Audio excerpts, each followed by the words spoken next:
Marcelão, uma vez eu vi uma frase num podcast, eu sempre peço desculpas, porque foi uma frase assim de Hells, então perdeu, tá ligado? Ah, é. Eu acho que eu já falei lá na PAN, eu não lembro se foi no dia que você tava, que é o seguinte. O cara foi perguntado se ele acha que o Brasil vai virar Venezuela ou se a gente vai chegar ao ponto da Argentina, o que já seria muito ruim.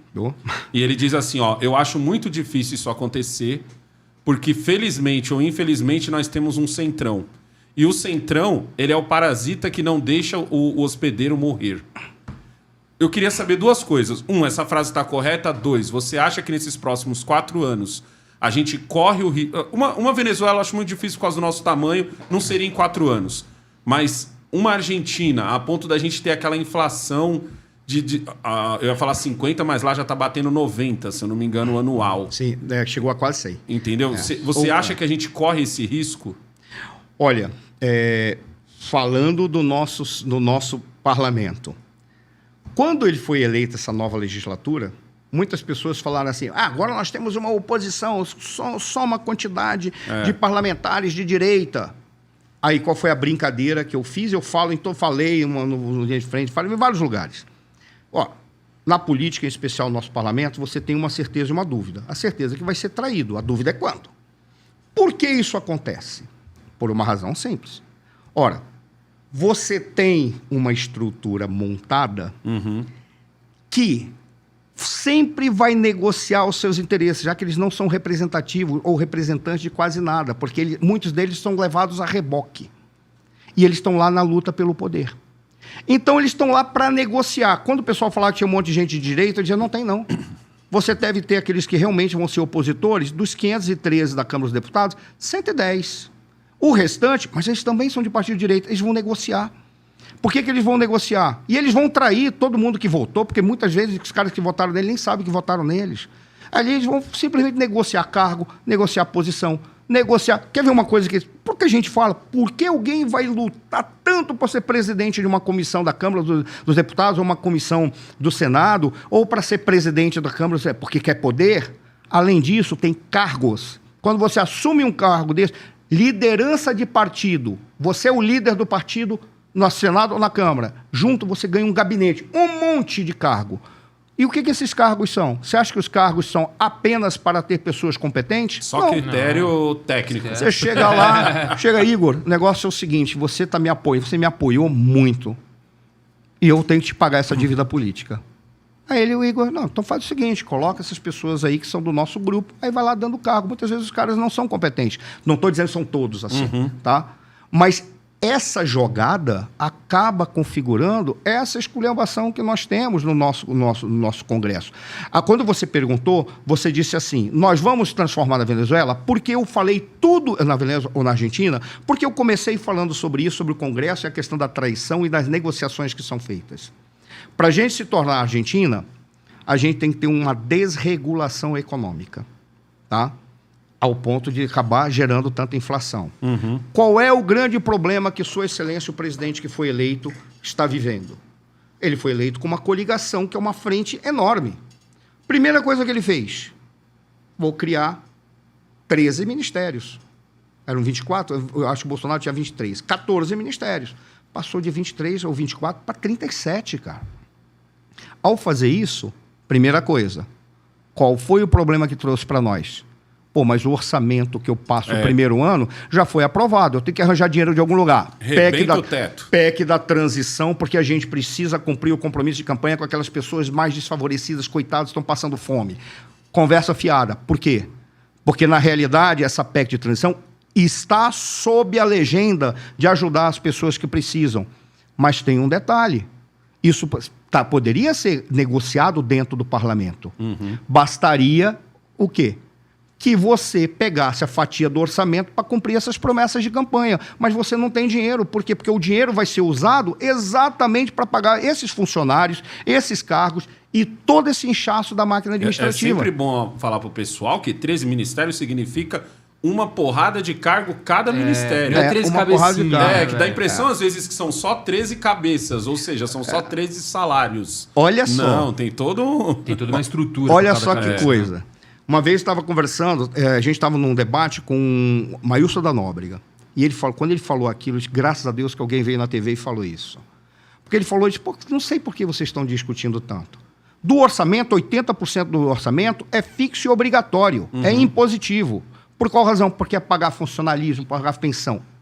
Só sobra quase 20, mais ou menos, que ele falou. É com esses 20 que a gente tem que trabalhar. Mata a charada. Eu tenho compromissos de campanha. Como é que eu pago esses compromissos de campanha? Isso que sobra daria se eu tivesse a máquina pública enxuta. Se eu enxugasse a máquina pública, como é que eu enxugo a máquina pública? Reduzo o número de ministérios, reduzo o número de cargos, faço uma reengenharia institucional para colocar as pessoas no lugar certo em que elas possam ser aproveitadas adequadamente. Mas diga como é que ia pagar a frente ampla, hein? Exato. É isso. Teria que fazer uma reforma administrativa. Como é que eu vou fazer a reforma administrativa se eu tenho que pagar a frente ampla? A frente ampla. Aí vem. O que o presidente precisa fazer?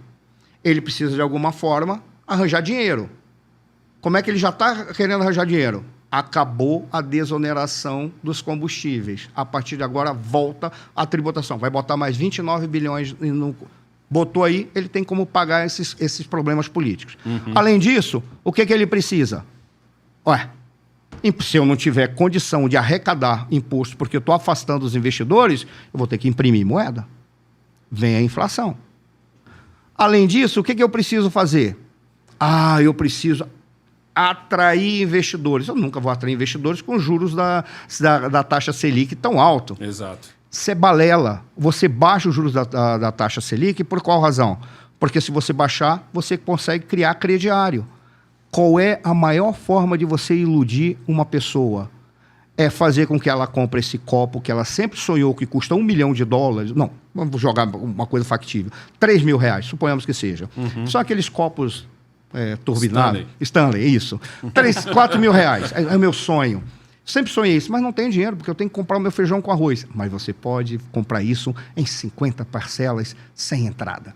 Aí você se ilude de que você é classe média ganhando R$1.300. Lembram que teve uma época que foi falado isso? Porque você tem crédito, porque o juros está baixo. Só tem um detalhe. Ou você vai quebrar daqui a um tempo, porque não tem de onde tirar dinheiro, e as pessoas que podem produzir na sociedade estão indo embora, não estão investindo mais, ou então alguém vai arcar com isso. Quem que pode arcar com isso? Se houver um acordo entre governo e mega empresários que fazem o crédito, eles ganham do governo, você dando calote ou não. Quem vai pagar por isso aí? Toda a sociedade. Isso foi feito no Lula 1. Exato. No Lula 1 foi isso. Porque eu lembro, eu falo muito sempre isso, que eu falo assim, gente, eu lembro teve uma época que para você ter um empréstimo, você tinha que ter algo. Sim. Depois não. Você não tinha empréstimo sem ter algo. Quando fizeram exatamente o que o Marcelo acabou de falar, foi quando, na época eu trabalhava no McDonald's, 16, 17 anos, eu lembro até hoje de ter caído R$500. Só que estava separado da minha conta. Tipo, eu tinha um saldo e tinha os R$500 que era de crédito. Eu falei, mas que dinheiro é esse? Exato, é crédito. Aí, que dinheiro é esse? Mas, cara, toma aí, se enforca. Se você não pagar isso, quem que vai pagar? Porque o banqueiro não vai perder. Não vai. Alguém vai pagar.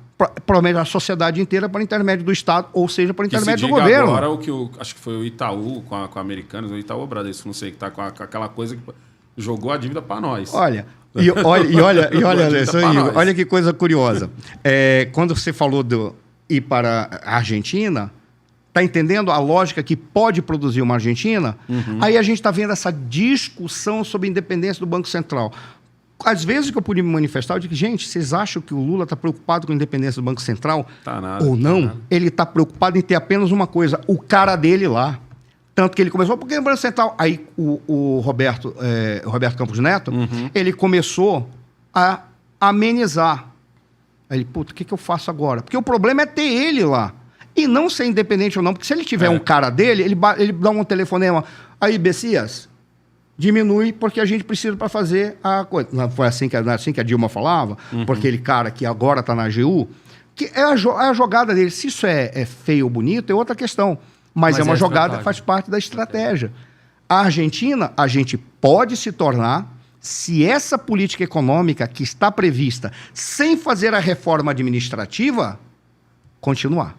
Aí a gente está ferrado. Para se tornar... Quanto tempo? Olha, eu não sou economista para poder fazer um cenário assim tão preciso. Mas eu acho que se neste ano eles mantiverem a mesma pegada, em 2 anos a gente não chega à Argentina, mas a gente começa a quebrar a nossa economia e a nossa moeda. E o nosso parasita centrão? Olha, Ele vai mesmo deixar o hospedeiro morrer? Porque é literalmente o que vai acontecer. Tua pergunta é genial, cara. Sabe por quê? Porque a história do Brasil diz o seguinte: todas as transformações políticas que aconteceram, elas aconteceram não porque a sociedade identificou que era o momento, ou porque o povo exigiu a mudança. Todas as transformações políticas na história do Brasil, ou transformações que produziram dinâmica econômica, ocorreram porque aqueles que têm o controle do poder, e o Centrão é um dos órgãos mais fortes, chegavam à conclusão de que era preciso mudar alguma coisa para que tudo permanecesse como sempre foi. Porque a Dilma caiu por menos. Sim. Tipo assim, a Dilma caiu, a coisa estava feia? A coisa estava feia. Mas a gente não chegou nem perto de uma Argentina e a Dilma caiu. Sim. Entendeu? Mas e hoje a gente tem... da Dilma foi outra, né?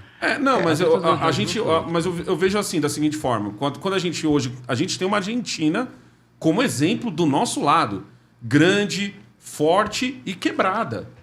Entendeu? Ela tá quebrada hoje. E a gente sempre usou essa briga direita versus esquerda, sempre usou a Venezuela e Cuba. Sim. Que são exemplos que eu não acho bom, da mesma forma que eu não acho legal quando os caras usam uma Dinamarca. Que eu falo, cara, Dinamarca é Guarulhos. Tá ligado? A Venezuela é muito pequena, é a cidade de São Paulo. Entendeu? Então, o Brasil é muito diferente. Ele não é muito diferente, tipo assim, do Rio Grande do Sul ao Amazonas. Não, ele é diferente de São Paulo a Rio de Janeiro. Você já tem uma diferença muito grande. Então, quando eu olho isso daí, eu fico nessa de, mas quanto tempo? Porque a Dilma caiu por menos. Olha, entendeu? É possível que o Lula caia. É possível, principalmente porque o Centrão... porque o Alckmin... eu acho que o que facilita o Lula não é ele fazer cagada. É o fato do Alckmin ser o vice dele. Mas aí, olha... Isso facilita a queda dele. Entendeu? Porque eu falei, vamos mudar alguma coisa para que tudo permaneça como sempre foi. Tem um livro clássico, o Leopardo e o Gato Pardo, de Tomásio de Lampeluso. Agora me deu branco no sobrenome dele, que é um que tem um livro para explicar exatamente essa dinâmica. Mas veja, qual é a jogada? Realmente, se o Centrão perceber que algo vai acabar mudando porque está uma desestrutura geral, ele entra e diz, não, a partir de agora então é muito fácil. Basta ele cometer uma gafe que a gente pede o impeachment. Aí cai o Lula, quem que assume? O Alckmin. O Alckmin. Ora, o Alckmin, não tem ninguém... O Temer é a prova de